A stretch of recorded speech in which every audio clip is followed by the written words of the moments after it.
Marcus Thompson had survived 3 tours in Afghanistan, but the fluorescent lights of St. Mary's Hospital felt more hostile than any battlefield. At 88, his wheelchair moved with practiced precision through the emergency department corridors, his navy dress blues from decades past replaced by simple scrubs that marked him as just another orderly cleaning floors at 2 a.m. The night shift supervisor, Jennifer Walsh, barely glanced up from her tablet as Marcus rolled past. Behind her, 2 security guards lounged against the nurses' station, Brad Kowalski, young and eager to prove himself, and his partner Mike Santos, whose cold stare followed Marcus like a predator tracking prey. The third member of their crew, Tony Ricci, emerged from the supply closet with his trademark sneer already in place. "Look who's still crawling around," Tony muttered, loud enough for his buddies to hear. "Shouldn't you be in the geriatric ward instead of doing real work?" Marcus continued mopping, his weathered hands steady on the handle. 40 years he'd worked these halls, starting as a combat medic fresh from the service. The administrators had promoted him to custodial when his knees gave out, but everyone knew the truth, they wanted him invisible. Doctor Sarah Chin hurried past, her medical bag clutched tight. She was one of the few who still acknowledged him with a nod of respect. Her student loans kept her working double shifts, trying to pay down debt while supporting her elderly parents. The system crushed people like her, just as it had tried to crush Marcus. In the break room, Veterans Affairs Counselor Robert Kim sat reviewing case files. The former Marine looked up as Marcus entered, raising his coffee cup in silent salute. They'd served in different wars but shared the same understanding of men who returned home only to fight new battles. "Busy night," Robert said, his gravelly voice carrying weight beyond the simple words. Marcus nodded, settling into his wheelchair beside the vending machines. Through the window, he could see the hospital's main entrance, where a new bronze plaque honored medical heroes of our community. Somehow, the names of minority staff members had been accidentally omitted from the dedication ceremony. The emergency department buzzed with typical midnight chaos when the 3 security guards decided to make their move. A homeless veteran had been brought in, unconscious and reeking of alcohol. Standard procedure called for compassion and medical evaluation. Instead, Brad saw an opportunity to impress his supervisors. "Time to take out the trash," he announced, grabbing the unconscious man roughly by the shoulders. "Wait," Marcus called from across the room. "He needs medical clearance first." Tony wheeled around, his face flushed with anger. "Did anyone ask for your opinion, janitor? Get back to your mop before we decide you're disturbing the peace too." The homeless veteran stirred, muttering incoherently. Mike Santos stepped closer, hand resting on his taser. "Looks like he's getting aggressive. Might need to subdue him for everyone's safety." Marcus rolled his wheelchair between them and the patient. "Stand down. This man served his country." "So did we," Brad snarled, though his security training had lasted 6 weeks compared to Marcus's decades of military service. "But some of us know when our time is up." The confrontation escalated quickly. Tony shoved Marcus's wheelchair aside, sending him rolling backward. Dr. Chen tried to intervene, but Mike blocked her path. When Marcus attempted to reach the patient again, Brad grabbed his arm with unnecessary force. "Last warning, old man. Walk away or we'll make you walk away." Marcus's response was measured but firm. "That's enough. Release my arm." Instead of complying, Tony decided to make an example. He yanked Marcus forward, then slammed him back against the wall. The impact knocked medical supplies to the floor and sent Marcus's glasses skittering across the tiles, but decades of military training don't disappear with age. As Tony reached for him again, Marcus shifted his weight and grabbed Tony's wrist, using the guard's momentum against him. A quick twist and pivot sent Tony stumbling over a wheelchair, crashing into a supply cart with a tremendous clatter. Gasps echoed through the emergency department. Dr. Chen's eyes went wide with surprise. A nurse dropped her clipboard in shock. The brief moment of stunned silence shattered when Mike swung his baton. Marcus deflected it with his forearm, but Brad caught him with a knee to the ribs. At 88, even his extensive combat experience couldn't overcome 3 younger men fighting dirty. They beat him methodically, professionally. Tony's fists found his kidneys. Mike's baton caught his shoulder blade. Brad's boots connected with his wheelchair, sending Marcus tumbling to the linoleum floor. Dr. Chin screamed for them to stop. Robert Kim tried to intervene but was shoved aside, his head striking a doorframe. The homeless veteran they'd originally targeted crawled under a gurney, terrified. When the beating finally ended, Marcus lay motionless beside his overturned wheelchair. Blood pooled beneath his gray hair. His hospital ID badge was cracked, the photo barely recognizable. Tony pulled out his radio with theatrical flourish. "Control, we have a combative individual who attacked security personnel.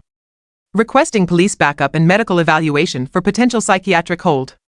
Dr. Chen knelt beside Marcus, checking his pulse with shaking hands. You animals, she whispered. He's 88 years old. He's a violent patient who assaulted hospital staff, Mike corrected smoothly. We've got witnesses. But Marcus wasn't unconscious. His fingers found his phone, and he made a single call to a number he hadn't used in years. This is Marcus Thompson, service number 2-7-4 Alpha Niner, he said quietly. I need to speak with Admiral Harrison. Tell him it's about the Kandahar incident. The three guards laughed until the hospital's communication system crackled to life. Security team Kowalski, Santos, and Ricci report to administration immediately. Federal investigators are en route. Tony's smirk disappeared. Mike's hand trembled as he lowered his radio. Brad suddenly found himself very interested in helping Marcus back into his wheelchair, though the old veteran waved him away. In the days that followed, Marcus worked methodically from his small apartment. His walls became covered with organizational charts, financial records, and incident reports. As a former military intelligence analyst, he knew how to trace corruption through bureaucratic mazes. The hospital had been receiving federal grants for veteran healthcare services that never materialized. Equipment purchased with government money had disappeared into private security companies. Training programs existed only on paper while the money went into offshore accounts. Dr. Chen visited him during her off hours, bringing medical supplies and information. The pharmacy logs don't match, she reported. Medications meant for indigent patients are being diverted and sold. Robert Kim provided insight into the Veterans Affairs connection. They've been falsifying disability evaluations, he explained grimly. Denying benefits to qualified veterans while padding their performance bonuses. A young hospital administrator named Lisa Park arrived one evening with boxes of documents. She'd been the one secretly copying files for months, watching the corruption spread like cancer through the institution she'd tried to serve. They killed Dr. Martinez, she said quietly. He was the auditor who discovered the missing grant money. Made it look like a heart attack, but he was only 45 and in perfect health. Marcus studied the financial records with the same precision he'd once applied to enemy troop movements. Shell companies, falsified invoices, ghost employees, it was a masterpiece of institutional theft spanning years. His phone rang at midnight. The voice on the other end was crisp, official. Admiral Harrison sends his regards. We have teams positioning for a coordinated takedown. Hospital board meeting is Thursday at 0800. Can you hold until then? Roger that, Marcus replied, studying the web of evidence spread across his kitchen table. Thursday morning arrived with spring sunshine streaming through the hospital's main conference room windows. The monthly board meeting drew the usual suspects: Hospital Administrator Walsh, Security Chief Santos, Mike's father and department head, and the mayor's appointed oversight committee. Marcus arrived in his dress blues, every ribbon and medal in perfect placement. His wheelchair had been polished to a mirror shine. Behind him walked Dr. Chen, Robert Kim, and Lisa Park, all carrying boxes of documentation. Gentlemen, ladies, Marcus began, his voice carrying the authority of his Navy rank. We need to discuss federal grant fraud, patient endangerment, and the systematic theft of veterans' benefits. Administrator Walsh tried to interrupt. Mr. Thompson, this is highly irregular. You're not authorized to. I'm authorized by federal investigators currently surrounding this building, Marcus continued calmly. Bank records show $2.3 million in diverted funds. Ghost employees on payroll. Medical supplies sold to black market dealers. Security Chief Santos stood angrily. This is slander from a disgruntled employee. The man's clearly suffering from dementia. These documents tell a different story, Dr. Chen interjected, spreading financial records across the conference table. Every fraudulent transaction, every falsified report, every veteran denied proper care. Through the conference room windows, they could see unmarked vehicles pulling into the parking lot. Men in suits walked purposefully toward the building entrances. Tony Ricci burst through the doors, his usual swagger replaced by panic. Dad, we need to talk. Something's wrong. The feds are. He stopped mid-sentence as he saw Marcus sitting at the head of the conference table, no longer the invisible janitor but a decorated Navy intelligence officer demanding justice. Too late for talking, Marcus said quietly. Federal agents are here to make arrests. Tony, Mike, Brad, you should have known better than to assault a veteran with connections. The arrests happened quickly and professionally. Administrator Walsh tried to maintain her dignity but couldn't hide the tremor in her hands as handcuffs clicked into place. Security Chief Santos cursed his son's stupidity as they were both led away. Tony made one last attempt at defiance, lunging toward Marcus as if to finish what they'd started.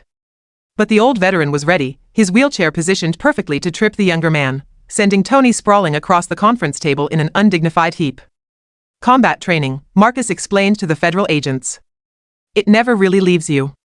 6 months later, St. Mary's Hospital felt like a different place. The new administration had instituted transparency policies and veteran advocacy programs. Dr. Chen had been promoted to emergency department chief.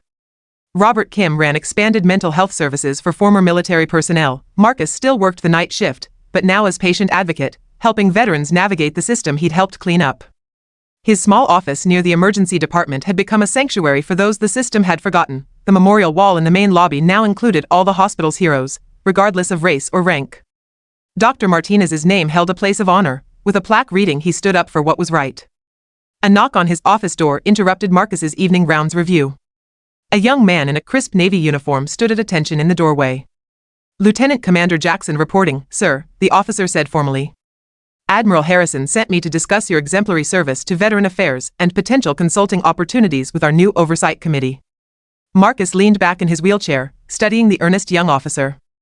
Outside his window, the night shift was beginning, nurses, orderlies, security guards, and doctors all working together to heal rather than harm. Take a seat, Commander, Marcus said with a slight smile. Let's talk about what real service looks like.